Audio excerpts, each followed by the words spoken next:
Teacher नहीं है। चित्तो बाबू education minister है, पैसा नहीं है एडीसी में, पैसा मांगने के लिए भीख मांगना पड़ता है अगरतला में।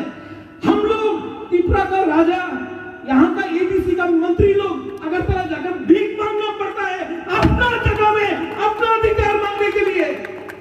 तो कितना साल तक और चुप बैठे, कितना साल तक कॉम्प्रोमाइज करे, कितना साल तक हम लोग अपना त्रिपुरा साहब को धोखा देकर अपना मंत्री अपना घर बनाए। अरे मेरे भाई, मेरे दोस्त, एक बार, सिर्फ एक बार, 3 महीना बाकी है, ये बार फाइट करके पूरा इंडिया को दिखाओ कि बुकुंग वाला लोग और अकेला नहीं बैठेगा।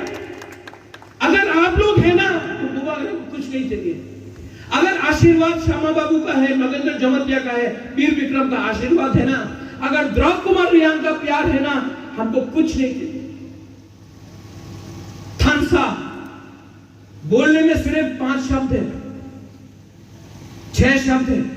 थानसा, मुनखात, पुंखतना, लेकिन